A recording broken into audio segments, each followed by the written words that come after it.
ఓం శ్రీ గురుభ్యో నమః.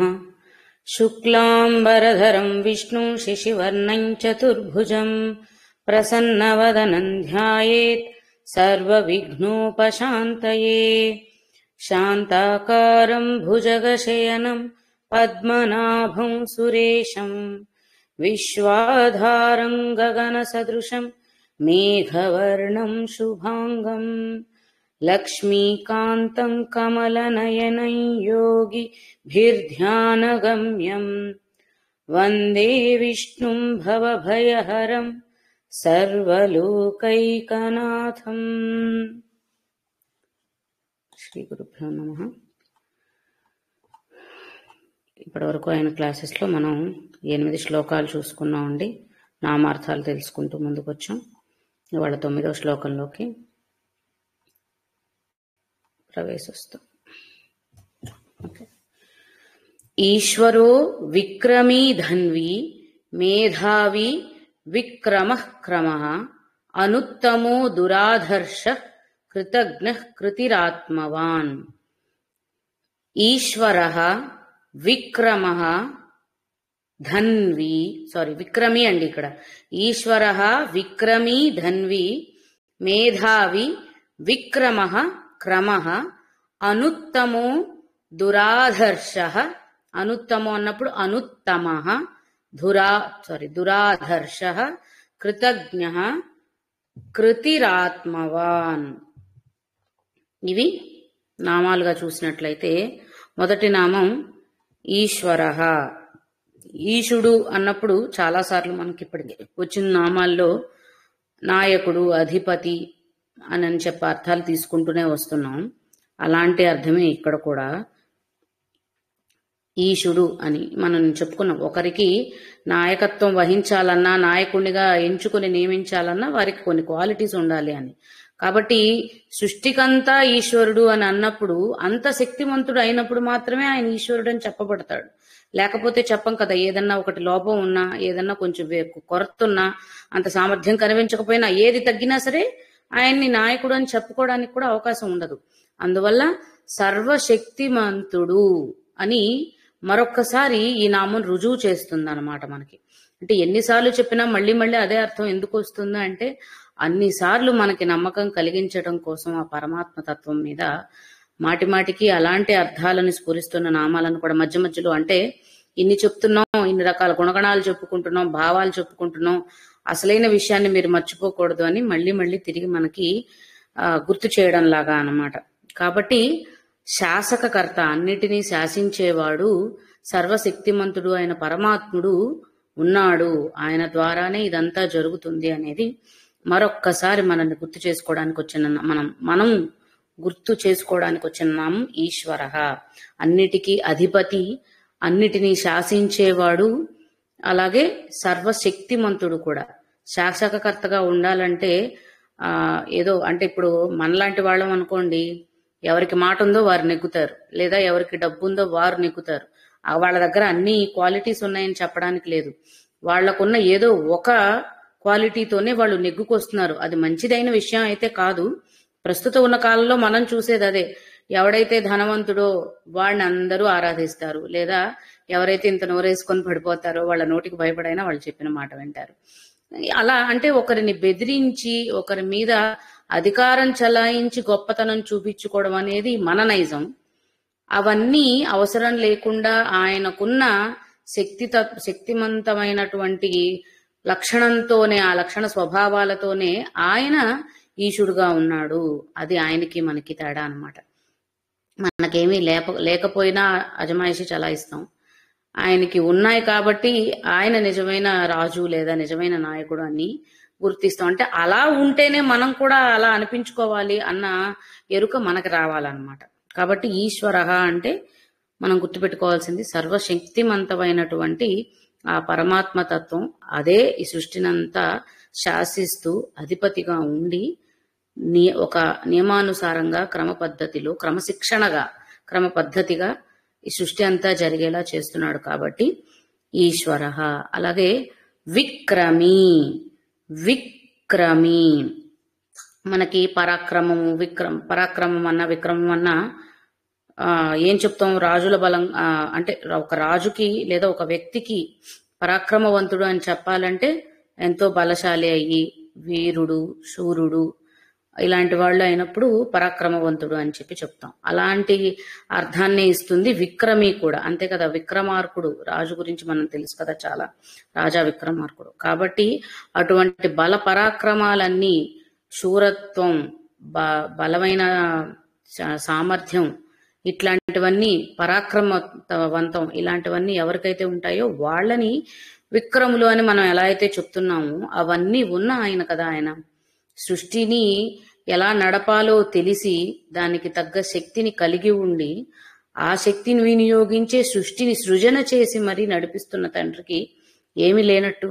అందువల్ల ఆయన విక్రమి అంటే బలవంతులలోకి పరాక్రమవంతులలోకి కూడా పరాక్రమవంతుడు అని చెప్పడం. అంటే సామాన్య అర్థాల్లో చెప్పుకునేటువంటి ఫిజికల్ ఫిట్నెస్ ఇంకేదో అంతవరకే పరిమితం కాదండి.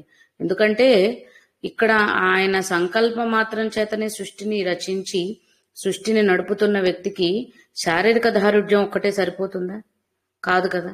అలాంటి పరమాత్మకి, అంటే నేను వ్యక్తి అని అనుకుంటండి, వ్యక్తి కాదు ఆయన శక్తి. పరమాత్మకి ఆ దేహదారుఢ్యం ఒకటి సరిపోదు, అది అవసరం. అది అవన్నీ సృజన ఆయనకు వచ్చేస్తాయి అనుకోండి, కానీ అవి కాదు నిజమైనవి. అలాంటి బలము శౌర్యము ఇవన్నీ కలిగి ఉన్నవాడు పరమాత్మ, సృష్టిని సక్రమంగా నడిపించడం కోసం కావలసినటువంటి. కాబట్టి అటువంటి పరాక్రమవంతుడైన పరమాత్మ ఉండగా మనం దేనికి భయపడాలి చెప్పండి? సరైన యుద్ధ రచన చేయగలిగిన వాడు, మంచి సైన్యాన్ని ఏర్పాటు చేసుకొని ఉన్న ఒక మహారాజు ఉన్న రాజ్యంలో ఆ రాజ్య ప్రజలకి భయం ఉంటుందా? మన రాజుగారు సరైన ఆలోచన చేస్తూ తన మంత్రివర్గంతో కూడి ఉన్న సైనికాది బలాలతో ఎప్పటికీ కూడా మనల్ని కాపాడగలడు. ఎటువంటి అనివార్య కారణాల వల్ల వచ్చేటువంటి, అంటే అనుకోకుండా వచ్చేటువంటి యుద్ధ సమయాల్లో కూడా మనకున్న సేన సంపద ఏదైతే ఉందో అది మనల్ని రక్షిస్తుంది అన్న ధైర్యం ఉన్న ప్రజలు, ఆ గ్రామాల్లో ఆ రాజ్యంలో నివసించే ప్రజలు ఎంత సంతోషంగా బ్రతకగలుగుతారు. కాబట్టి ఈ ప్రపంచానికే సృష్టికే రాజైనటువంటి పరమాత్మ దగ్గర అంత శౌరత్వం, అన్ని అంత సేనా బలం అన్నీ ఉన్నాయి, ఆయనకి లేనివే లేవు. కాబట్టి ఇంకా మనం దేనికి భయపడాలి చెప్పండి? ఆయన సృష్టించిన సృష్టిని కాపాడే అంత బలం కూడా, బలగం అన్నీ ఆయన దగ్గర ఉన్నప్పుడు మనకి దేనికి కొరత, దేనికి భయం? ఏది అవసరంలా, అన్నీ ఆయనే చూసుకుంటాడు అని మనం అర్థం చేసుకోవాలి. తర్వాత ధన్వి, రామావతారం చూస్తాం కదా, ధనుస్సును పరాక్రమవంతంగా ధనుస్సుని సంధించగలిగిన వాడు, విల్లును వాడి. కాబట్టి ధనుర్ధారి అని చెప్పుకుంటున్నాం కదా, అదే అర్థం వస్తుందండి ధన్వి అన్నప్పుడు. ధనుస్సును ధరించిన వాడు ధన్వి. ధనుర్ధారి అంటే ధరించి ఉన్నవాడు అన్న అర్థం స్ఫురించేలాగా వచ్చిన నామం ధనుర్ధారి. ధారి అంటే ధరించి. అదే అర్థాన్ని సింప్లిఫై చేసేసి అనుకోండి, ధన్వి, ధనుస్సును కలిగి ఉన్నవాడు, ధరించినవాడు. అంటే ఒక ఆయుధం గురించి చెప్తున్నాము. అంటే ఏంటి? మనకేదన్నా సమస్య వచ్చినప్పుడు, లేదా ఎవరైనా మనల్ని హింసించే క్రమంలో ఉన్నప్పుడు, ఎందుకంటే రాక్షసులకు కొరత ఎక్కడుందండి? రాక్షసులకు కొరత లేదు కదా. మనలో ఉన్న రాక్షసులకి కొరత లేదు, మన చుట్టూ ఉండే రాక్షసులకి కొరత లేదు. కాబట్టి భగవంతుడా నువ్వే దిక్కయ్యా, ఈ రాక్షసుల నుంచి నన్ను కాపాడు అని అంటే ఆయన దగ్గర అప్పటికప్పుడు, అంటే సంధించటానికి సిద్ధంగా విల్లును పట్టుకొని ఉన్నాడంట. అంటే మనం కోరడమే ఆలస్యం, లేదా మన మీద ఏదైనా సరే ఆటంకం కలుగుతుంది, లేదా ఆటంకం కాదు, ఒక అటాక్ జరుగుతుంది, మన మీదకి ఏదో రాబోతుంది అని తెలియగానే దాన్ని ఆపేయడానికి, దాని మీద సంధించడానికి ఆయన ఆయుధాన్ని కూడా పట్టుకొని ఉన్నాడు. అంటే ఆయనకి అన్ని బలాలు ఉన్నాయి, పరాక్రమవంతుడు, శౌర్యుడు అని ముందు నామంలో చెబితే, వాటితో పాటు ఆయన దగ్గర ఏమంటారు, ఇటువంటి శక్తులన్నిటినీ ఆపడానికి, అంటే మనకి హాని కలిగించే శక్తులన్నిటినీ నిరోధించడానికి, ఆపడానికి కూడా ఆయుధాన్ని కూడా పట్టుకొని సిద్ధంగా ఉన్నాడు అని చెప్తున్నారు అన్నమాట. కాబట్టి మనం ఎక్కడా కూడా ఏ మాత్రం చింత లేకుండా గుండె మీద చేసుకుని ప్రశాంతంగా బ్రతికేయచ్చు అంటూ ఉంటారు చూడండి. అలాగా పరమాత్మని ఊహించుకున్నప్పుడు అంటే మనకి కష్టకాలంలోనే పరమాత్మ గుర్తుకొస్తాడు. భగవంతుడు అనేవాడు కష్టకాలంలోనే మనకు కావాలి. సంతోషంగా ఉన్నప్పుడు అదంతా కూడా మన ఇదే ఏమంటారు, ఏదైనా గొప్పది సాధిస్తే అది మన స్వయం శక్తితో సాధించిన వాళ్ళం అవుతాం.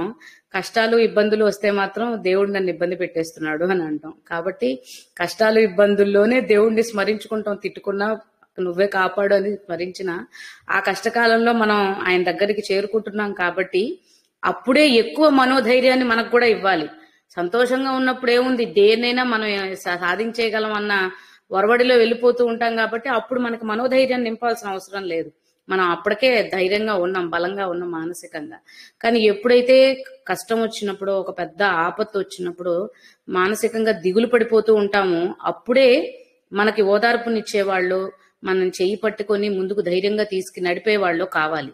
అప్పుడే మరి ఆ పరమాత్మను మొరపెట్టుకున్నప్పుడు మరి ఆయన తీరుస్తాడా లేదా అన్న సంశయం మళ్ళీ మనకు కలగకూడదు కదా.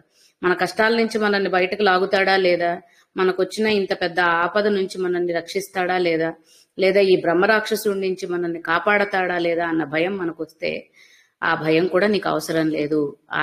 ఆయనే ఈ సృష్టికి పాలకుడు. కాబట్టి ఈశ్వర అటువంటి పాలకుడు విక్రమీగా ఉన్నాడు, అన్ని పరాక్రమవంతుడుగా అన్ని బలాలతో ఉన్నాడు.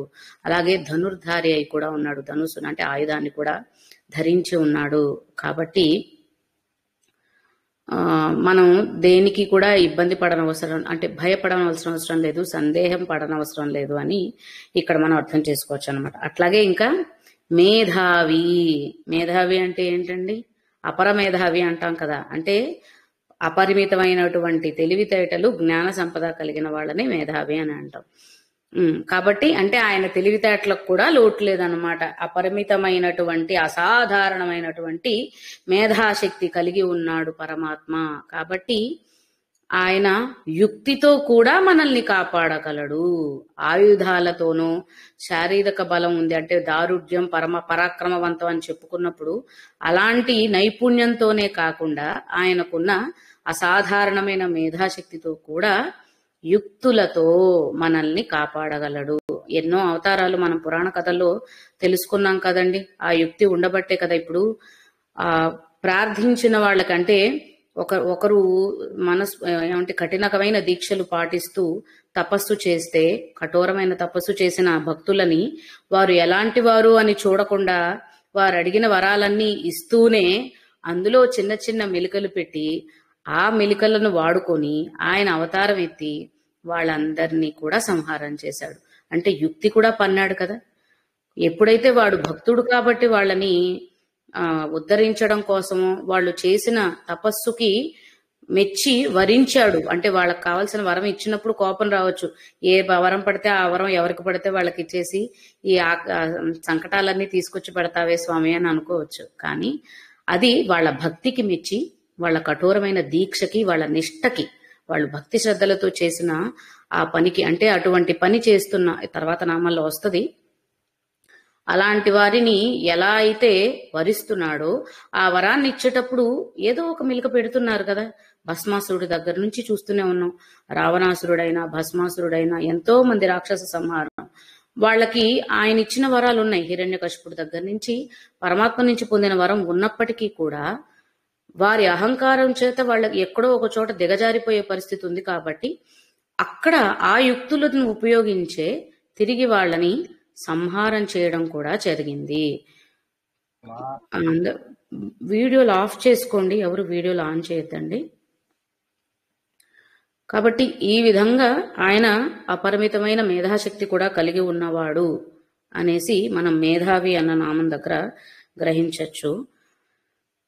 తర్వాత విక్రమ.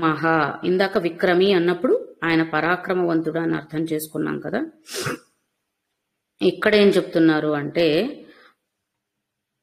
క్రమము అనేది అడుగులని సూచిస్తే గనక విక్రమ అంటే ఈ బ్రహ్మాండాన్నంతా కూడా కొలవగలిగినటువంటి అడుగులు కలవాడంట. వామనావతారంలో అదే కదండి జరిగింది.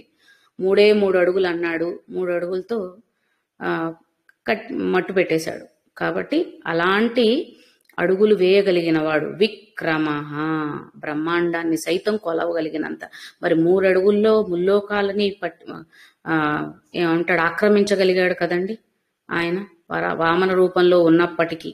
కాబట్టి రూపురేఖలో లావణ్యము ఎంతవరకు అవసరమో చెప్పండి. వామనావతారం మరగుజ్జు అవతారంగా మనం చెప్పుకుంటాం. అంటే చిన్న పిల్లాడిగా, లేకపోతే ఎత్తు తక్కువగా ఉన్న ఒక రూపం అని అనుకుంటే, మరి ఆయనకు అంతటి వాడు కూడా అదే ఆ రూపంలో కూడా ముల్లోకాలని తన దగ్గరికి చేర్చుకోగలిగాడు, ముల్లోకాలను మొత్తాన్ని ఆక్రమించగలిగాడు కదా. కాబట్టి రూపము, ఆకారము, ఇంకొకటి నిజంగా పరిమిత వాళ్ళల్లో దాని లోపం అవుతుందా అది ఎవరికైనా సరే. కాబట్టి భగవంతుడిని ఇన్ని రూపాల్లో, ఇన్ని అవతారాల్లో, ఇన్ని రకాలుగా అర్థం చేసుకుంటున్న మనము బాహ్యానికి వచ్చేసరికి రూపలావణ్యాలను బట్టి ఒకరిని ఎలా మనం బేరీజ్ వేస్తామండి? అది ఎంత అజ్ఞానం మనకి. అంటే భగవతత్వాన్ని మాత్రాన్ని, అంటే ఎలా ఉన్నా భగవంతుడిని అయితే ఆరాధించగలుగుతున్నాం. మరి ఆ భగవంతుడి అంచనమైనటువంటి మన చుట్టూ ఉన్న జీవరాశిలోనూ, మన చుట్టూ ఉన్న మనుషుల్లోనూ ఆ భగవత్ అంశని ఎందుకు చూడలేకపోతున్నాం? అక్కడ మాత్రం ఎందుకు తారతమ్యాలు చూపిస్తున్నాం? భగవంతుడి విగ్రహం అందంగా ఉండాలి, భగవంతుడి అలంకరణ అందంగా చేయాలి, భగవంతుడు ఏ రూపం అన్నా, ఏ రంగన్నా సరే ఆ రంగును కూడా అందంగా చూపించుకొని, అంటే అందం సౌందర్యం అనుకుంటూ అందులోనే పడిపోతున్నాం. నీలవర్ణం, అదే నీలవర్ణం ఒక వ్యక్తికి, సామాన్యమైన వ్యక్తికి ఉంటే దాన్ని మనం స్వీకరిస్తామా? భగవంతుడికి చెప్పుకుంటున్న నీలవర్ణం ఇంకేవైనా సరే రూపురేఖలు అవ్వచ్చు, ఆయన ఎత్తిన అవతారాలు అవ్వచ్చు. అలాంటి అవతారాల్లో ఒక సామాన్యమైన వ్యక్తి, మామూలు మనిషి జన్మ ఎత్తిన వ్యక్తి ఎవరైనా ఉంటే వారిని అంతే భక్తిభావనతో వాళ్ళని చూస్తామా, ఈసడించుకుంటామా, అసహ్యించుకుంటామా? ఆలోచించండి. అంటే కేవలం భక్తిభావం ఉన్నంత మాత్రాన ఏదైనా చెల్లుతుంది అని అనుకుంటే ఆ భక్తి భావన విగ్రహ రూపంలోనో పటాల రూపం వరకు మాత్రమే పరిమితం అవ్వకూడదు. మన చుట్టూ ఉన్న వ్యక్తుల్లో కూడా భగవంతుణ్ణి చూడగలిగితే ఏదైనా అందమే, ఏదైనా సౌందర్యమే, ఎవరైనా సౌందర్యవంతులే. ఇది మనం ఎప్పటికీ గుర్తుపెట్టుకోవాల్సిన విషయం. అలాగే ఈ విక్రమ అన్నప్పుడు ఇంకొక అర్థం, అంటే ఒకటి బ్రహ్మాండాన్నంతా కూడా ఏమంటారు, కొలవగలిగినంత అడుగులు వేస్తాడు అని చెప్పుకున్నాం కదా. ఇంకొక అర్థం ఎలా చెప్తున్నారంటే, విష్ణుమూర్తికి వాహనం ఏంటండి? గరుత్మంతుడు కదా. కాబట్టి ఆయన గరుత్మంతుని యొక్క పాదాలతో పయనించేవాడు. క్రమము అనేది పయనాన్ని సూచిస్తుంది అని అనుకుంటే ఇక్కడ ఈ అర్థం కూడా చెప్తున్నారు అనమాట. అంటే చాలా మంది భాషకారులు ఉంటారు కాబట్టి వారు చూసిన దృష్టికి అనుగుణంగా అర్థాలు వారికి స్ఫురించినట్లుగా ఒక్కొక్క భావనలు. అలాగే ఒక పదానికి, ఒక శబ్దానికి ఒకే అర్థం పరిమితం కాదండి, చాలా అర్థాలు వస్తూ ఉంటాయి. కాబట్టి అలా మనం చూసుకున్నప్పుడు కూడా రకరకాల అర్థాల్లో వీటిని మనం గ్రహించవచ్చు అన్నమాట. కాబట్టి ఒకటి మనం వామనావతారాన్ని గ్రహించవచ్చు. వామనావతారంలో ఎలా అయితే ముల్లోకాలని తన అడుగులతోనే ఆక్రమించేయగలిగాడో అటువంటి సంపద, అంటే ఆయన పాదం ఎంత సైజులో ఉంది అని మనం కొలవడానికి అవుతుందా? మరి ఇప్పుడు ఒక్కొక్క అడుగుకి ఒక్కొక్క లోకం ఆయన మొత్తం ఆక్రమించేస్తే బ్రహ్మాండాలన్నింటినీ, ఆయన పాదం కొలత ఎలా చెప్తామండి? మరి ఇవన్నీ ఊహకందేవేనా? ఆయన్ని వర్ణించాలంటే ఇప్పుడు వామనావతారం అంటే మరగుజ్జు అవతారం ఎంత భీకరమైన రూపం తీసుకుంటే ఒక లోకాన్ని మొత్తాన్ని ఒక పాదంతో, ఒక అడుగుతో ఆక్రమించగలుగుతాడండి. ఎంత భీకరమైన, ఎంత విశాలమైన రూపం తీసుకుంటే అవుతుంది. మనకు సినిమాల్లో ఏవో చూపిస్తారు బాగా ప్రొజెక్ట్ చేసి, చాలా జూమ్ చేసి లెన్సెస్ పెట్టి, కానీ అంతకే అవుతుందా? అంతే అయిపోతుందా? నిజంగా చెప్పండి, ఒక లోకాన్ని అంతా ఆక్రమించాలంటే. కాబట్టి ఇవన్నీ ఊహకు అందనివి. మనము ఏదో ఒక మన పరిమితిలో ఎంతవరకు ఆలోచించగలము, ఊహ చేయగలము అంతవరకు లెన్స్ పెడుతున్నాం. లేదా ఇప్పుడు యానిమేషన్స్ వచ్చాయి కాబట్టి అంతవరకు యానిమేట్ చేసి, క్రియేట్ చేసి చూపించగలుగుతున్నాం. మనం చూపించింది అంత మాత్రమే అయిపోతుందా? కానే కాదు కదా. అంతకు మించి దానికి కూడా అందనిది చాలా ఉంది. కాబట్టి అంతటి తత్వం కాబట్టి ఆ పరమాత్మ గుణం లేదా పరమాత్మ తత్వం, దాన్ని విక్రమ. అలాగే మనం చెప్పుకున్నట్టు గరుత్మంతుడు వాహనంగా కలిగి ఉన్నాడు కాబట్టి కూడా విక్రమ అని వస్తుంది. తర్వాత క్రమ, మనం నిన్న చెప్పుకున్న వాటిలో కూడా చెప్పుకున్నాం కదా.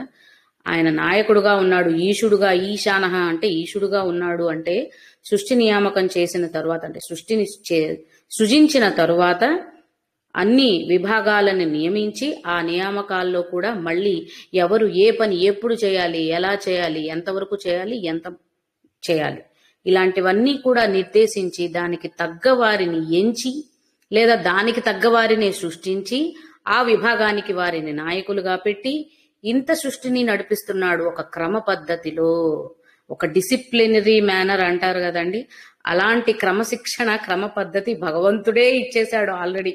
కాబట్టే మనం కూడా క్రమశిక్షణగానే ఉండాలి. భగవంతుడు క్రమం తప్పిస్తే కాలం అంతా తిరగబడితే మనం బ్రతకగలుగుతామా? ఒక్కొక్కసారి సూర్యుడిని ఇక మరి నువ్వు ఉదయించొద్దు అని ఆపేశాడు అనుకోండి, లేదా సూర్యుడు క్రమశిక్షణ తప్పాడు అనుకోండి, మనకు మనుగడ ఉందా? లేదు కదా. గాలి వీయడం మానేసింది అనుకోండి, శ్వాస ఉందా? లేదు. అంటే మనకి బ్రతుకుందా? లేదు. మరి సృష్టిలో ఉన్న ప్రతిదీ, మనం ప్రకృతిలో చూస్తున్న ప్రతిదీ ఒక క్రమశిక్షణతో వారికి నియమించబడిన నిర్దేశించబడిన పనులని సక్రమంగా నిర్వర్తిస్తున్నప్పుడు ఆ వాటన్నిటినీ ఆస్వాదిస్తున్న వాళ్ళం, అటన్నిటినీ అనుభవిస్తున్న వాళ్ళం కదా ఫ్రీగా కూర్చొని. ప్రకృతి అంతా ఫ్రీగా వచ్చేసింది మనకి, ₹1 చెల్లించామా మనం? ఏమీ లేదు.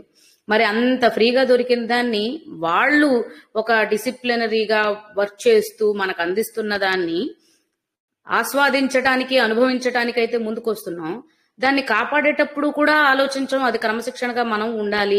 మనకి ఇంత ఇస్తుంది కదా ప్రకృతి, మనం ప్రకృతికి ఏం చేద్దామని ఆలోచిస్తున్న వాళ్ళం ఎంతమంది?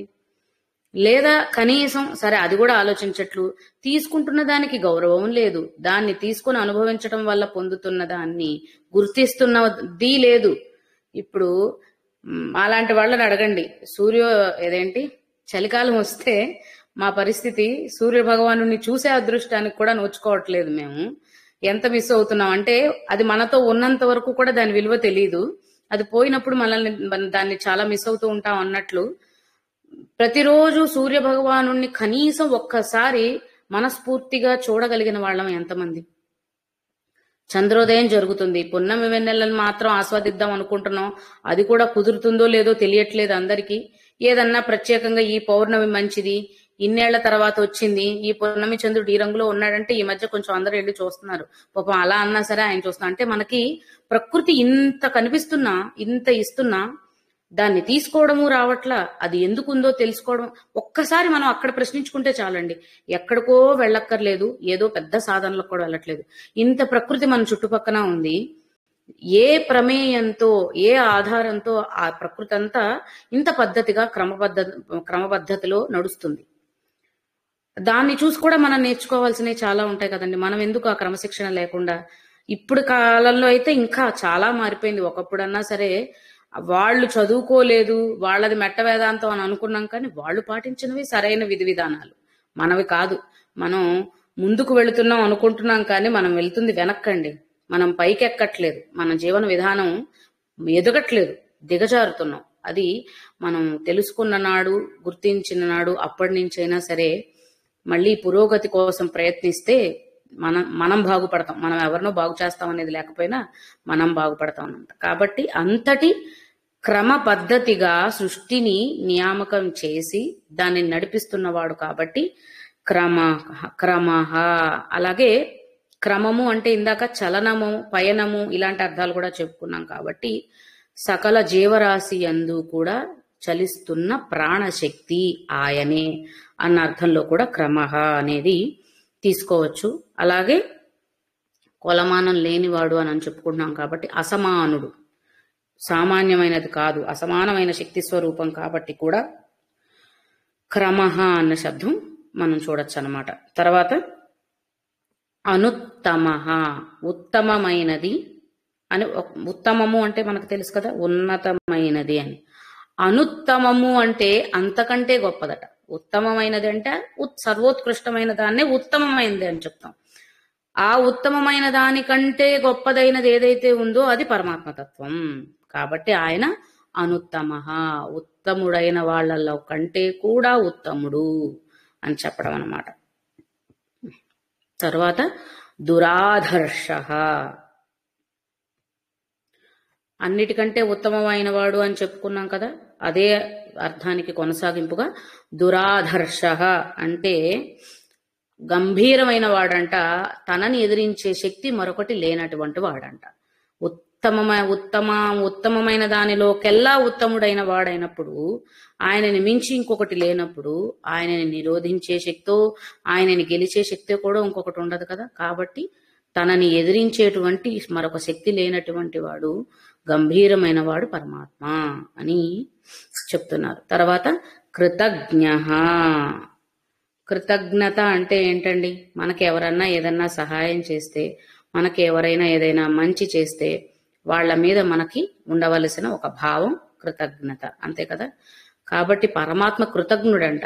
ఎలా కృతజ్ఞుడు అంటే, ఆయన్ని మనమేం సహాయం చేయం, ఆయన్ని మనమేం ఉద్ధరించాం, ఆయనే మనల్ని ఉద్ధరించాల్సిన వాడు. కానీ ఎవరైతే భక్తులు సర్వస్వ శరణాగతి వేడుతున్నారో, నువ్వు తప్ప నాకు దిక్కు లేదయ్యా అని వేడుకుంటున్నారో, నిన్నే చేరాలి అని తపన పడుతూ ఉన్నారో, ఆయనే పరమపదం, అక్కడికి చేరడం కోసం, ఆ మోక్షాన్ని సాధించటం కోసం కఠినమైన ఏమంటారు తపస్సులు, లేదంటే కఠినమైనటువంటి దీక్షలు పాటిస్తూ ఆచరిస్తూ ఉన్నారో, వాళ్ళ యందు కృతజ్ఞుడై ఉంటాడట.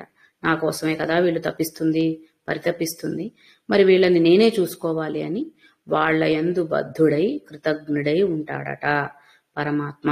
అందువల్ల ఆయన కృతజ్ఞ. దానికి ప్రతిఫలం ఆయన ఏమన్నా ఆలోచిస్తున్నాడు? కృతజ్ఞత అనేది అంతే కదండి. ప్రతిఫలం ఆలోచించినటువంటి సహాయం ఎవరైతే చేస్తున్నారో వాళ్ళ యందు కలిగే భావననే మనం కృతజ్ఞత అని చెబుతాం. నేను నీకు ఇస్తాను, నువ్వు నాకు ఇవ్వంటే ఇంకేం కృతజ్ఞత ఉంటది? ఏమీ లేదు కదా. కాబట్టి అలాగే ఆలోచించినప్పుడు ఎవరైతే భక్తులు స్వచ్ఛమైన మనస్సుతో ఆరాధిస్తున్నారో వారి యందు, వారు పరిపూర్ణమైన మానసిక స్థితిలో ఉండి ఆయనే తప్ప మరొకటి లేదని నమ్మి, ఏదైనా ఆయన ఇచ్చిందే అని మనస్ఫూర్తిగా స్వీకరిస్తూ వారేదైతే భగవంతునికి సమర్పించగలరో అది ఎంతటి విలువైనదైనా. ఎంతటి విలువ అంటే రెండు అర్థాలు తీసుకోండి. ఎంతటి విలువైనది అనగానే చాలా ఖరీదైనదను గొప్పదైనదను తీసుకోవద్దండి. ఎలాంటి విలువ కలిగినదైనా సరే, విలువ లేనిదైనా సరే. ఎందుకంటే సృష్టిలో ఉన్న బండరాయి దగ్గర నుండి, చెట్టు దగ్గర నుండి అన్నీ ఆయనవే కాబట్టి, ఆయన ఇచ్చినవే కాబట్టి, ఇంకా దానికి ఒక్కొక్క దానికి ఒక విలువ మనం ఇవ్వనవసరం కూడా లేదు కదండి. ఆయన సృష్టిలో ఉన్నవన్నీ కూడా ఆయనకి సమానంగానే ఉంటాయి.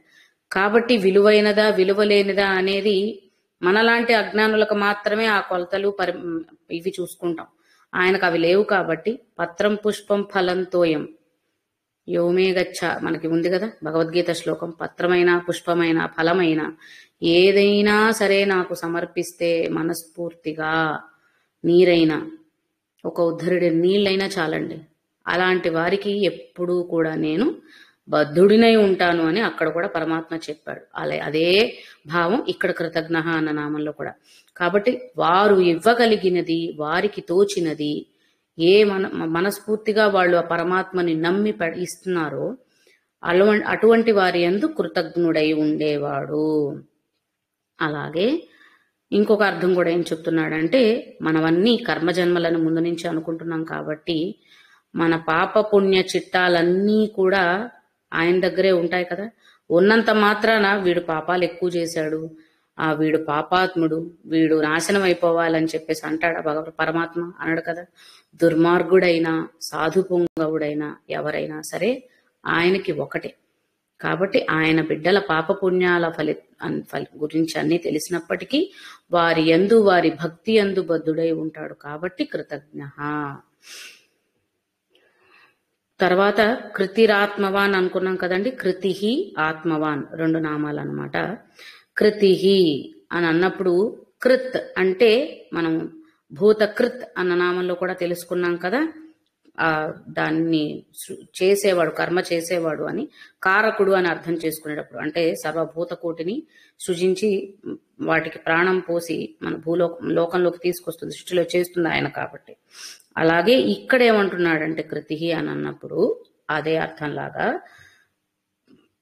భక్తులు చేసే, ఆయననే నమ్మి చేస్తున్న భక్తులు చేసే సత్కర్మలు సత్కార్యాలు ఏవైతే ఉన్నాయో వాటికి కారణభూతుడుగా ఉన్నాడట. మరి ముందు కృతజ్ఞ నామం వచ్చింది కదా, భక్తులు చేసే సత్కార్యాలు సత్కర్మలు ఏవైతే ఉన్నాయో వాటికి కారకుడుగా ఉన్నాడు, కారణమై ఉన్నాడు. అంటే మనం పూర్వజన్మల్లో చేసిన పాపకర్మల మూలంగా ఈ జన్మలో మళ్ళీ పునర్జన్మ తీసుకొని ఉండవచ్చు కాక ఆ పాపకర్మల ఫలితాన్ని మనం అనుభవిస్తూ ఉండవలసిన పరిస్థితి కూడా ఉంటుంది.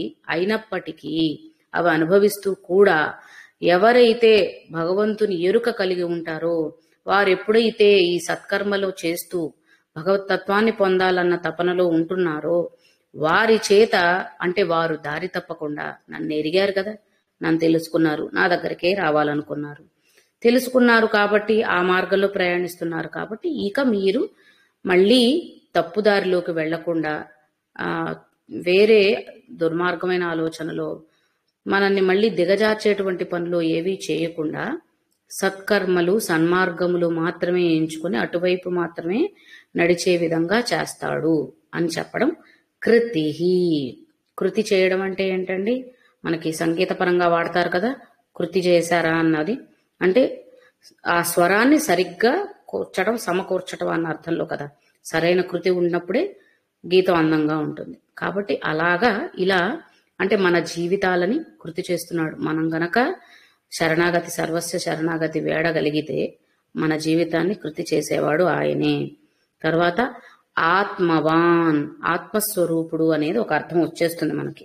ఎలాంటి వాళ్ళకి అని అంటే ఇప్పుడే చెప్పుకున్నాం కదా, సత్కర్మలు చేసే వాళ్ళకి, సన్మార్గములో ప్రయాణిస్తున్న వాళ్ళందరికీ కూడా వారి ఆత్మస్వరూపముగా ఉండి, అంటే ఆత్మస్వరూపములోనే వారితో ఉండి రాజుగా వాళ్ళని ఆ మార్గంలోనే ఉంటూ ఉంటూ పరమపదాన్ని చేరేటట్టుగా ప్రేరేపిస్తాడనమాట ఆ పరమాత్మ. ఆత్మస్వరూపుడు భగవంతుడు అని ఎన్నోసార్లు ఎన్నో చోట్ల వింటూనే ఉంటాం.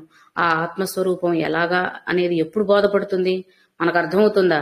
మనకు ఎంతసేపటికి ఎదురుగా ఉన్న వెండి విగ్రహము, లేకపోతే 50 అడుగుల విగ్రహము, 100 అడుగుల విగ్రహము, మనకి అందులో మాత్రమే భగవంతుడు ఉన్నాడు. భగవంతుడు అన్ని చోట్ల అందరిలాగా ఉండగలడని ప్రహ్లాదుల్లా మనం ఆలోచించగలమా? మనం ఆ స్థితికి రాలేదుగా. అలా ఆలోచించినప్పుడైతే వాళ్ళ సత్కర్మలన్నిటినీ కూడా ప్రేరేపిస్తాడు అన్నమాట.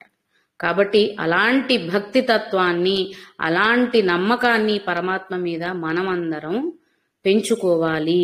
అలాంటి జీవన విధానాన్ని, నిశ్చలమైన భక్తిని కలిగి ఉండాలి అనేది ఇక్కడ మనం అర్థం చేసుకోవాలి. అంతేకాని సీజన్ వైజ్ గా పండగల్ని, దేవతలని మార్చుకుంటూ చేసుకోవడం కాదనమాట భక్తి అంటే.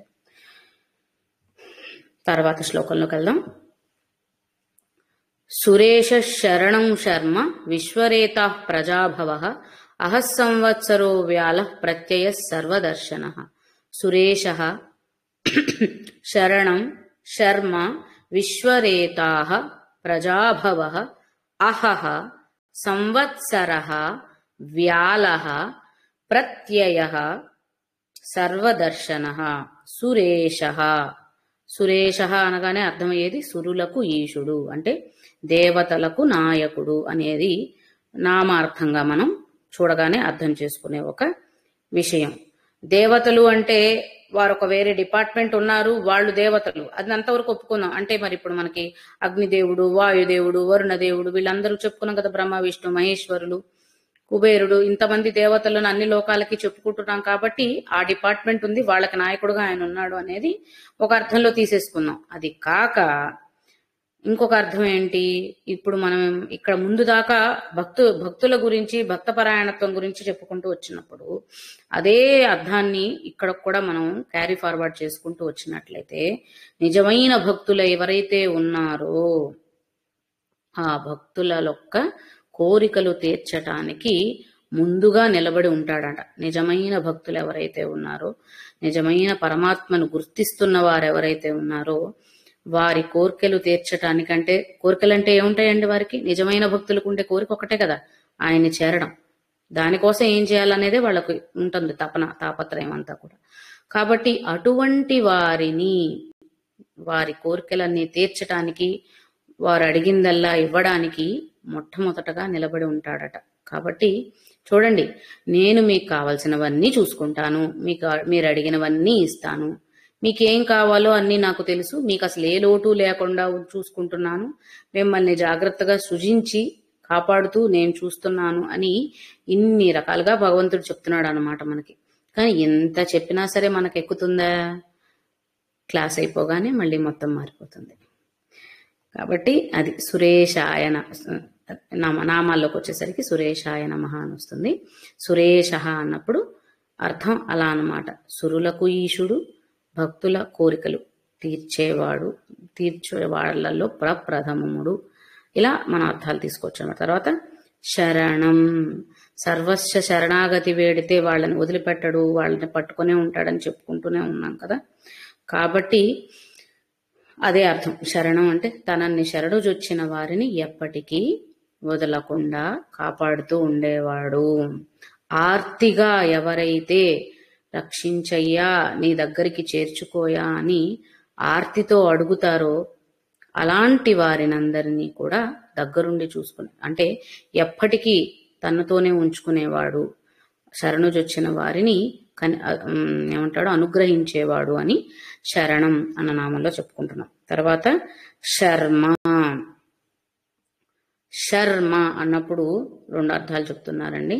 సచ్చిదానంద స్వరూపాన్ని శర్మ అన్న శబ్దంలో చెప్తున్నారు. అదేవిధంగా ముక్తి మార్గం కోసం వెళ్తున్న వారు, ఏ భక్తుల గురించి ఇప్పటి వరకు మాట్లాడుకున్నాము, సర్వస్వ శరణాగత అయిన వారు ఎవరైతే ఉన్నారో ముముక్షువులు, వారి అందరూ చేరవలసినటువంటి, అంటే వారందరూ కోరే కోరిక ఆయనే, పరమపథాన్ని చేరడం, పరమాత్మ సన్నిధికి చేరడం అని అంటాం కదా. ఆ భావన శర్మలో చెప్తున్నారు అనమాట. ఎవరైతే మోక్ష సాధకులు ఉన్నారో వాళ్ళు పొందాలనుకుంటున్నది, చేరాలనుకుంటున్నది ఏమిటి అంటే శర్మ, ఆ పరమపథాన్ని శర్మ అని చెప్పి చెప్తున్నారు అనమాట. అందుకే దాన్ని సచ్చిదానంద స్వరూపం అని కూడా అన్నారు. సచ్చిదానందం, సచ్చిదానందం అంటే సత్యమైనది, ఎప్పటికీ మన చిత్తములో ఉండవలసినది, నిత్యము ఆనందమయమైన స్థానం ఏదైతే ఉందో పరబ్రహ్మ స్థానం, పరమాత్మ స్థానం, ఎలా అనుకుంటే అలా, అది శర్మ అని అర్థం చేసుకోవాలన్నమాట. తర్వాత విశ్వరేతాహ. రేత అంటే బీజం అటండి. కాబట్టి విశ్వరేతాహ అంటే ఏమర్థం అవుతుంది? విశ్వాన్నంతటినీ సృష్టి చేసింది ఆయనే అన్నప్పుడు విశ్వానికి బీజం ఆయనే, అంటే ఆద్యుడు అని చెప్తున్నాం కదా.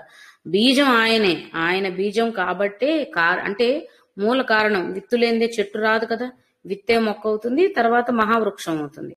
కాబట్టి ఆ బీజం అనేది ముఖ్యం. అది లేనినాడు అసలు ఇంకా పుట్టుకనేది లేదు. పుట్టుక కావాలంటే బీజం ఉండాలి. కాబట్టి ఆయన ఈ విశ్వానికే బీజము, విశ్వరేతాహ, దానికి విశ్వానికి అంతటికీ మూల కారణము అని చెప్పడం అనమాట. తర్వాత ప్రజాభవ, ఇందాక మనం చెప్పుకున్నట్టు విశ్వానికంతటికీ బీజస్వరూపం ఆయనే, మూల కారణం ఆయనే అని అన్నప్పుడు ఆ మూల కారణం నుండే విశ్వం ఉద్భవించింది, పుట్టింది. కాబట్టి ప్రజాభవ అన్నప్పుడు ప్రజ అంతా కూడా జన్మించడానికి, పుట్టడానికి, సృష్టి జరగడానికి కారకుడు ఆయనే. మూల కారణం బీజరూపం విశ్వరేతాహ, అది ఉండపట్టే ఇది జరిగిందని చెప్పడం ప్రజాభవ. బీజస్వరూపంగా పరమాత్మ ఉన్నాడు కాబట్టి ఆయన కారకుడే సృష్టి అంతా ఏర్పడేలాగా చేశాడు, ఈ సకల చరాచర జీవకోటి అంతా అనేది ప్రజాభవలో తెలుస్తుంది.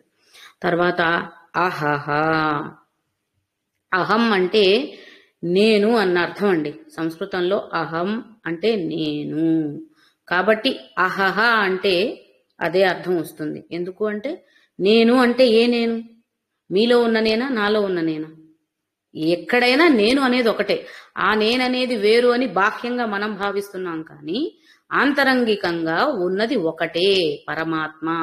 కాబట్టి అందరిలో అన్నిటా ఉన్నది ఆయనే. కాబట్టి అది అహహ అన్న శబ్దంలో కూడా ఆయన్ని మనం, అంటే ఎప్పుడు ఎక్కడ ఎవరితో అయినా ఉన్నవాడు, ఎప్పుడైనా. మనం చెప్పుకున్నాం కదా కాలాతీతుడు అని చెప్పేసి. కాబట్టి ఆయన అహహ అని చెప్పేసి చెప్పుకోవచ్చు అనమాట. అట్లాగే మనలో ఉన్నటువంటి అజ్ఞానాంధకారాన్ని తొలగించి జ్ఞానోదయాన్ని కలిగించేవాడుగా కూడా, అంటే తేజోస్వరూపంగా భగవంతుణ్ణి అహహ అని చెప్పచ్చట. తేజస్వరూపంగా అంధకారంలో నుంచి, చీకట్లో నుంచి వెలుగులోకి రావాలంటే కావాల్సింది ఏంటండి?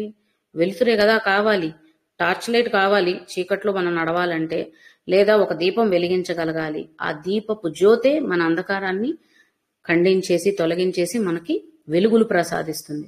అలాంటి జ్యోతే ఆ జ్యోతి స్వరూపముగా పరమాత్మని అహహా, మన అజ్ఞాన అంధకారాలన్నిటినీ తొలగించి మనలో జ్ఞాన జ్యోతిని వెలిగించేవాడు, మనలో జ్ఞాన జ్యోతిగా వెలుగుతున్నవాడు పరమాత్మ అని అహహా. అట్లాగే ఎప్పటికీ నాశనం, మరి ఎప్పుడూ ఉంటాడు అన్నప్పుడు ఎప్పటికీ నాశనం కానివాడు కూడా అవుతాడు కాబట్టి అలా కూడా అహహా అన్నది చెప్పుకోవచ్చు. తర్వాత సంవత్సర అన్నప్పుడు, సంవత్సరం అనేది మనకి కాలమానంలో వచ్చే ఒక శబ్దం అనుకుందాం అనుకోండి. సో మనం కాలచక్రం తీసుకున్నా కూడా 60 సంవత్సరాలు అనుకున్నప్పుడు అవి మళ్ళీ తిరిగి రిపీట్ అవుతూ ఉంటాయి కదండి. 1 నుంచి 60 వరకు అయిపోయాక మళ్ళీ మొదటి నుంచి వచ్చి 60 వరకు జరుగుతూ ఉంటాయి, సైకిల్ లాగా. అంటే వాటికి మొదలు తుది ఉందా? లేదు కదా. ఇప్పుడు ఈ సంవత్సరం ఇది అయిపోతే మళ్ళీ 60 ఏళ్ల తర్వాత మళ్ళీ ఆ సంవత్సరం వస్తుంది, దానికి ముందు సంవత్సరాలు మళ్ళీ వస్తాయి, తర్వాతవి మళ్ళీ వస్తూ ఉంటాయి. కాబట్టి ఎప్పుడైతే వక్రాకారంలో జరుగుతూ ఉంటుందో, అంటే సైక్లిక్ ప్రాసెస్ జరుగుతుందో, వృత్తానికి మొదలు తుది ఉండదండి. సరళ రేఖలకి మాత్రమే మొదలు తుది చెప్పగలుగుతాం, ఇక్కడ మొదలైంది ఇక్కడ అంతమైంది అని. వృత్తాకారాలకి ఏది మొదలు ఏది అంతము అనేది చెప్పలేమన్నమాట. అలా ఆయన్ని కాలస్వరూపుడిగా చెప్పడానికి సంవత్సర అన్న నామం చెప్తున్నారు. అంటే కాలగమనంలో మార్పులు చేర్పులు జరుగుతూ ఉండొచ్చు కానీ కాలం మారట్లేదు, కాలానికి అతీతుడైన పరమాత్ముడు మారట్లేదు, కాబట్టి సంవత్సర అని చెప్తున్నారు. అట్లాగే వత్సర, వత్స అన్నప్పుడు పుత్రులు అన్న అర్థం వస్తుంది కదండి, తన వాళ్ళు అని. కాబట్టి అలా సంవత్సర అంటే తన వారైనటువంటి భక్తులని ఉద్ధరించటానికి ఎప్పుడూ ఉండేవాడు. సంవత్సర తన భక్తుల కోసం ఎప్పుడూ ఉన్నవాడు ఆయన అని చెప్తున్నారు అన్నమాట సంవత్సరాలు. తరువాత వ్యాలహ, వ్యాలహ అన్నప్పుడు దేనికి పట్టు చిక్కని వాడు అని అర్థం వస్తుందటే. అంటే ఇప్పుడు ఒక్క నిమిషం, వ్యాలహ అన్నప్పుడు ఇప్పుడు కొన్ని అంటే ఎలా చెప్పాలి, ఇప్పుడు మనం సాలిడ్ పార్టికల్స్ ఉంటాయి, చేతిలో పట్టుకోగలుగుతాం. నీరు, నూనెలు ఇలాంటివి ఉంటాయండి, చేతితో పట్టి ఆపగలుగుతామా? ఒకవేళ ఆపాలని ప్రయత్నించినా అంత పరిమాణంలో ఉండే దానిలో ఒక కొన్ని బిందువులను మాత్రమే పట్టగలుగుతామేమో, అవి కూడా తర్వాత జారిపోతాయి. అంటే వాటి యొక్క ఫిజికల్ ప్రాపర్టీస్ వల్ల కావచ్చు, బాహ్యంగా అవి కనిపిస్తున్న వాటి రూపురేఖల వల్ల కావచ్చు, వేరే వేరే ఇతర కారణాలు ఏవైనా ఉండొచ్చు. కాబట్టి వాటి వల్ల మనం కొన్నిటిని చేతిలో పట్టి ఆపగలుగుతాం, కొన్నిటిని ఆపలేం. అట్లాగే మనకి ఇప్పుడు జంతువుల్లో కూడా చూసుకున్నట్లయితే కొన్ని జంతువుల్ని బాగా నైపుణ్యం ఉన్నవాళ్ళు ఒడిసి పట్టుకోగలుగుతారు, పక్షులనైనా జంతువులనైనా. కొన్నిటిని మాత్రం పట్టుకోవడం చాలా కష్టమైన పరిస్థితి అవుతుంది. అట్లాగా పట్టు విడుపులు ఉంటే పరిస్థితులను బట్టి కావచ్చు, లక్షణాలను బట్టి కావచ్చు, స్వభావాలను బట్టి కావచ్చు, పట్టు విడుపులు అనేవి ఉంటాయి. అంటే ఒక్కొక్కసారి జరుగుతుంది, ఒకసారి జరగకపోవచ్చు, ఒకసారి పట్టగలుగుతాం, ఒక్కొక్కసారి పట్టలేం. కానీ వ్యాలహ అన్న అర్థంలో ఏంటంటే ఎప్పటికీ పట్టలేం, ఏ విధంగానూ పట్టలేం అనమాట. పట్టు దొరకదనమాట ఆయన పట్టుకోవాలంటే. అది వ్యాలహ అన్న శబ్దంలో చెప్తున్నారు. అలాగే ఇంకొక అర్థంలో కూడా ఏం చెప్తానంటే, సంవత్సర అన్నప్పుడు భక్తుల కోసం ఎప్పుడు ఉంటాడు అని అర్థం చెప్పుకున్నాం కాబట్టి ఆ అర్థాన్ని అనుసరించి ఇంకొక భావం ఎలా చెప్తున్నారంటే, ఒకసారి భక్తుడు అని ఆయన గ్రహించి తీసుకున్నాడు అని అంటే ఇంకా ఎప్పటికీ వాళ్ళని తన దగ్గరే అట్టి పెట్టుకొని వదలడంట. అంటే మనలాంటి వారికి పట్టు దొరకని వాడు తను పట్టు పట్టాడంటే ఇక వదలని వాడు అనమాట. రెండు వ్యతిరేక అర్థాలుగా ఉన్నాయి. అర్థం అంటే సామాన్యులకి అంతు చిక్కడు, పట్టు దొరకడు. కానీ భక్తుడైన వాడు గ్రహిస్తున్నాడు కాబట్టి ఆయన ఒకసారి భగవంతుడు పట్టుకున్నాడంటే మరి ఇంకా వదిలిపెట్టడంట. అది మనం అర్థం చేసుకోవాలి. తర్వాత ప్రత్యయ, ప్రత్యయ అంటే నమ్మదగిన వాడంటండి. ఆయన్ని నమ్మచ్చట, ఆయన ఉన్నాడు అని నమ్మచ్చట, ఆయన మనల్ని కాపాడతాడని నమ్మచ్చట. అలా మనకి నమ్మకం కలిగిస్తున్నవాడు పరమాత్మ అని చెప్పడానికి ప్రత్యయ అంటే, ఇందాక మనం చెప్పుకున్నాం కదా, ఇప్పుడు మనం పిల్లలుగా ఉన్నప్పుడు మన తల్లిదండ్రులు ఉన్నారనుకోండి, వాళ్ళతో ధైర్యంగా ఉంటాం, వాళ్ళే చూసుకుంటారు అని. మనం పెద్దవాళ్ళం అయ్యాక మనకి పిల్లలు వచ్చిన తర్వాత వాళ్ళు మన మీద ఆధారపడతారు, మన మీద నమ్మకంతో వాళ్ళుకుంటారు. కానీ మనకి బాధ్యత భయం ఉంటాయి, వాళ్ళని జాగ్రత్తగా పట్టుకొని ఉండాల్సిన బరువు బాధ్యతలన్నీ. అలాగే అందరికీ పరమపిత కాబట్టి ఆ పరమాత్మ కూడా ఉన్నాడు అన్న నమ్మకంతో, భరోసాతో మనం ధైర్యంగా ఉండొచ్చు, ఆయన మీద ఆధారపడచ్చు అని నమ్మకం కలిగిస్తున్నాడు. ఇంతలాగా భక్తుల్ని నేను కాపాడుతున్నాను కదా, ఇంతలాగా భక్తుడైన వాడిని పట్టి వదలకుండా నేను చూస్తున్నాను కదా, మరి ఇప్పుడైనా నేనున్నానని నమ్ము. ఆ భరోసాతో నువ్వు బ్రతకగలిగితే నువ్వు ఇంకా దేనికి భయపడనవసరం లేదు. నీకు ఆధారభూయిష్ఠుడుగా నేనే ఉన్నానని ఆయనే మనకు చెప్పుకుంటున్నాడు. అంటే ఇక్కడ విష్ణు సహస్రనామాలు ఎలా ఉన్నాయంటే పరమాత్మని మనం ధ్యానిస్తున్నట్టు లేదండి. నేనున్నాను, నేను ఇలా ఉన్నాను, నేను ఇలా చేస్తానని ఆయన మాటిమాటికి వచ్చి నన్ను నమ్ము, నేనున్నాను అని ప్రతి నామంలోనూ మనకి తెలియపరుస్తున్నట్టుగా ఉన్నాయన్నమాట ఈ నామాలన్నీ. కాబట్టి చూడండి, అంటే భక్తుడైన వాణ్ణి తన సృష్టిలో వచ్చిన ఈ జీవరాశిని అంతటిని ఉద్ధరించడం కోసం ఇవి మన మనుషులం మాత్రమే అర్థం చేసుకోగలిగినవి కదండి. మిగిలిన జాతికి, పక్షి జాతికో వృక్ష జాతికో జంతు సంపదకో ఇంతటి జ్ఞానం, ఈ మేధస్సు ఇవ్వలేదు. ఆ బ్రెయిన్ మనకే ఇచ్చాడు భగవంతుడు. నీకు ఇచ్చాను, నువ్వు అర్థం చేసుకుని గ్రహించుకుని నా దగ్గరికి రా అని. అంటే రూట్ మ్యాప్స్ అనమాట ఇవన్నీ కూడా. మనం దారి తప్పి వెళ్ళిపోయాం కదా, మళ్ళీ గూగుల్ మ్యాప్ ఓపెన్ చేస్తున్నాం అనమాట. ఇప్పుడిప్పుడే గూగుల్ మ్యాప్ ఓపెన్ చేస్తున్నప్పుడు ఈ డైరెక్షన్స్ అన్ని కనిపిస్తున్నాయి, మధ్య మధ్యలో ఉంటాయి కదా ల్యాండ్ మార్క్స్. ఇవన్నీ అలాంటివి. పరమాత్మ నామాలన్నీ కూడా ఆ ల్యాండ్ మార్క్స్ అనుకుంటే ఒక్కొక్క ల్యాండ్ మార్క్ లో ఒక్కొక్క నమ్మకం కలిగిస్తున్నాడు. ఓకే, మనం సరైన దారిలోనే వెళ్తున్నాం, సరైన దాన్నే చూడబోతున్నాం, సరైన దారిలోనే చేరబోతున్నాం. ఇలాంటి నమ్మకం అంతా కలిగించడానికి వెళ్ళిన రూట్ కూడా మనం మర్చిపోయిన పరిస్థితి, వచ్చిన రూట్ కూడా. కాబట్టి తిరిగి మళ్ళీ రీరూట్ చేసుకున్నప్పుడు ఆ రూట్ లో మనకి అర్థమయ్యేలాగా ఇక్కడ నేనున్నాను, ఇలా నేను నిన్ను చూసుకున్నాను, మళ్ళీ ఇలానే చూసుకుంటూ ఉంటానన్న నమ్మకం కలిగిస్తూ మనల్ని ఆయన రూట్ వైపుకి, సరైన రూట్ వైపుకి తీసుకొస్తున్నాడు అన్నమాట. అది ప్రత్యయ. సర్వదర్శన. సర్వదర్శన, సర్వము అన్నప్పుడు అంతా, సకలము అన్న అర్థం వస్తుంది కదండి. కాబట్టి ఎప్పుడూ అందరినీ అంతటినీ కనిపెట్టుకొని చూస్తూ ఉన్నాడు. ఆయన చూడట్లేదని మనం ఏ తప్పు చేయకూడదు. ఇక్కడ ఎవరు లేరులే, మనమే ఉన్నాము, మనల్ని ఎవరు పట్టుకుంటారులే, మనల్ని ఎవరు గుర్తుపడతారులే అనే తప్పు ఎప్పుడూ చేయకూడదు అనమాట. ఆయన కన్ను మన మీదే ఉంది, ఒక కంట కనిపెడుతూనే ఉంటాడు అని అంటూ ఉంటాం కదా, అది నిత్యం సత్యం. కాబట్టి దాన్ని మనం ఎప్పుడూ గుర్తుపెట్టుకొని ఉండాలి. అలాగే ఇంకొక అర్థం ఎలా చేసుకోవాలంటే, భక్తుల గురించి చెప్పుకున్నప్పుడు ఎవరైతే భక్తుల అనేటువంటి వాడు ని గుర్తించి తను పట్టుకొని ఉన్నాడు అని చెబుతున్నాము, అటువంటి భక్తులకి కావలసినటువంటివన్నీ కటాక్షించి వాళ్ళని ఎంతో వైభవంగా చూసుకుంటాడంట. ఆ వైభవము అన్నప్పుడు మళ్ళీ మనం ఏ అర్థాలు తీసుకుంటామో ఆ అర్థాలు ఏమి తీసుకోవాకండి. వాళ్ళని కటాక్షించి కరుణించి జాగ్రత్తగా చూసుకుంటాడు అని అంటే అర్థం మనం తీసుకోవాల్సింది ఏంటి? మనం ఏది పొందినా భగవత్ ప్రసాదమే. ఇది మనం అనుకోగలిగినప్పుడు నిజమైన భక్తులు అనిపించుకుంటామండి. ఇంకెంతకు మించి వేరే పెద్ద పెద్దవన్నీ తరువాత. ఏది పొందినా భగవత్ ప్రసాదమే. కష్టం కలిగినా భగవత్ ప్రసాదమే, సంతోషం కలిగినా భగవత్ ప్రసాదం. ఎందుకంటే అది అనుభవించే హక్కు మనకుంది కాబట్టి మనకు దొరికిందండి. హక్కు అండి. మనం అది కర్మో ప్రారంధమో అనుకోవద్దండి, అది మన హక్కు అనుకుందాం. ఏది దొరికినా సరే, ఇప్పుడు నిరుపేదవాడి జీవితమైనా ధనికుడు జీవితమైనా భగవత్ ప్రసాదమే. వాడికి నిరుపేదరికం ఎందుకు వచ్చింది? కనీసం 3 పూట్ల కడుపు నిండా అన్నం తినలేని పరిస్థితి ఎందుకు వచ్చింది? అయ్యో పాపం అని జాడిపడాల్సిన అవసరం లేదు. ఈ ధనికుడికి బంగారం వెండి పాత్రలో తినే అంత వైభోగం ఎందుకు వచ్చింది అని అసూయ పడవలసిన అవసరం లేదు. అది వాడి ప్రాప్తంలో ఉంది, ఇది వీడి ప్రాప్తంలో ఉంది.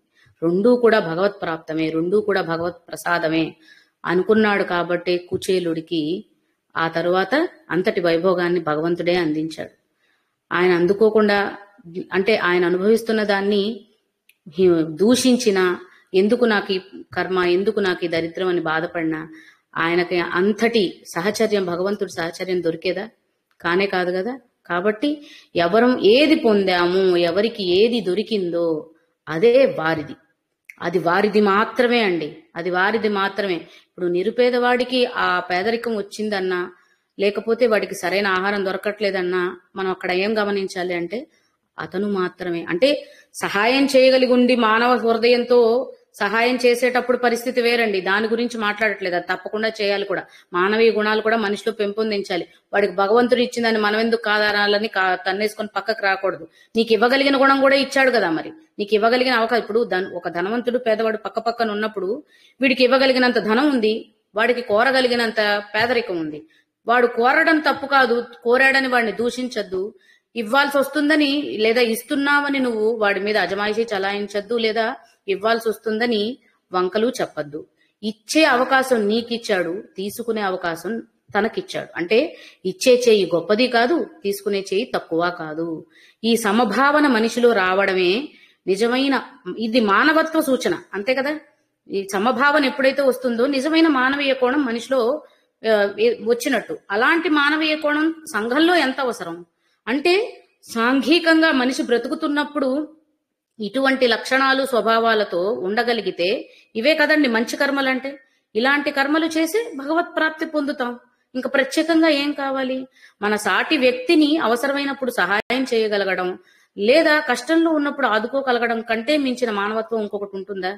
అది నీకిచ్చిన ఏమంటారు, నీ వరం, తనకు ఆ వరం. అందువల్ల పొందుతున్న వాడిని చులకనగా ఎందుకు చూడాలండి? వాళ్ళు పొందే వాళ్ళు ఉన్నప్పుడే కదండి పెట్టేవాళ్ళు ఉన్నారు. లేకపోతే మన దానికి విలువే ఉంటుంది. మన దగ్గర ఎంతో సంపద ఉంది, నాకేం అక్కర్లేదు, నీది నువ్వే ఉంచుకో, నీది నాకెందుకు పనికొస్తుంది అని చెప్పాడు అనుకోండి పక్కనున్నాడు, ఇంత కోట్ల సంపదకి ఇంత కించితన్నా సరే గౌరవం ఉన్నట్టా అండి?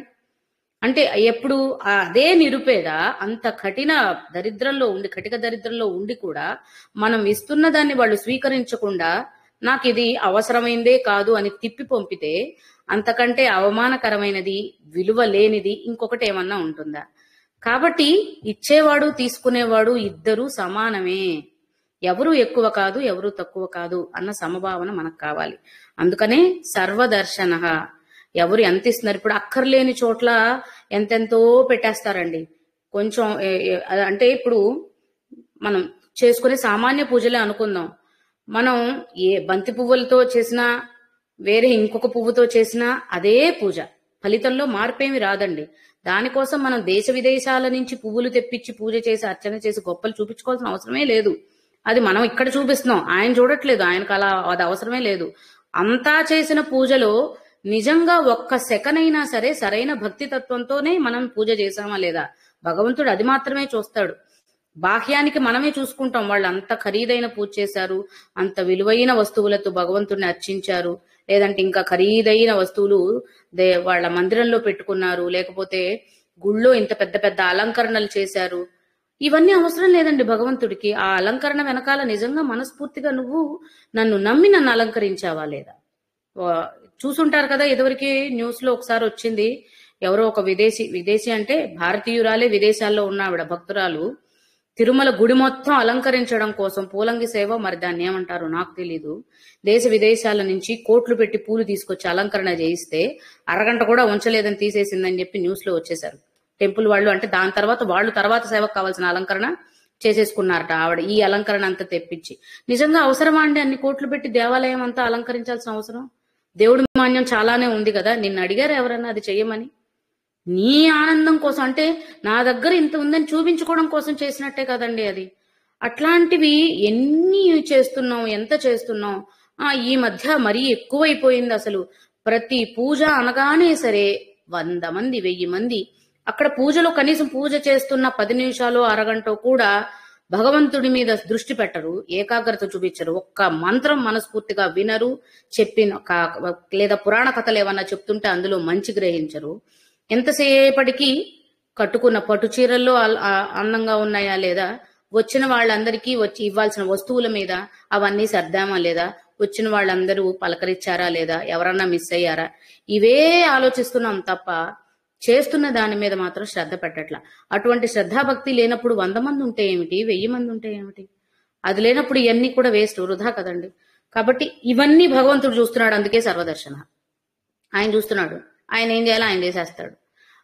మనం ఆయన చూడడం కోసం, ఆయన చూస్తున్నాడో లేదో పట్టించుకోకుండా చుట్టుపక్కల వాళ్ళు చూస్తున్నారా లేదా అని పూజ చేస్తున్నాం. కానీ వాళ్ళు చూసినా చూడకపోయినా మనకు వచ్చే నష్టం లాభం లేదండి. ఆయన చూస్తున్నాడా లేదా అని మనం పూజ చేయగలగాలి. ఆయన చూడాలంటే దానికి తగ్గ భక్తి తత్వం మనలో ఉండాలి. ఆయన ఇంత ఆప్యాయతగా, ఇంత ప్రేమగా పరమాత్మ చెప్పినప్పుడు అది మర్చిపోయి, అంటే మనల్ని ప్రేమించే వాళ్ళని మర్చిపోయి మనం వేరే దాని వెంట పరిగెడుతున్నాం అన్నమాట. కాబట్టి అది కాదు మనకు కావాల్సింది. మనం అర్థం చేసుకోవాల్సింది ఇది. బాహ్య అంటే ఈ ప్రాపంచికంగా విషయాలతో కలిసి ఉన్నప్పుడు కొన్ని చోట్ల అవి అవసరం పడితే నేను కాదన్ను. ఎందుకంటే మనం అన్ని వదిలేసేసి సాధువు జీవితం జీవించట్లేదు కాబట్టి అవసరం పడతాయి కొంతవరకు. దాన్ని అతి చేసుకొని, అతిక్రమించి, పరిధి దాటి వికారం వచ్చేలాగా ఎవ్వరూ ప్రవర్తించకూడదు. ఏ విషయంలో కూడా. పెళ్లిళ్ళు ఏవి చేసుకుంటున్నా, పూజలు పునస్కారాలు ఏవి చేస్తున్నా సరే అందులో అది ఒక గౌరవప్రదమైన విషయంగా ఎక్కడా కనిపించట్లేదు. ఎక్కడా కూడా కనిపించట్లేదు. కాబట్టి అవి మనం అర్థం చేసుకోవాల్సిన విషయాలు అన్నమాట. అది అహస్సంవత్సరో వ్యాల ప్రత్యయ సర్వదర్శన అన్న నామాల్లో మనకి అర్థమవుతున్న విషయాలు. సరే అండి, ప్రతిరోజు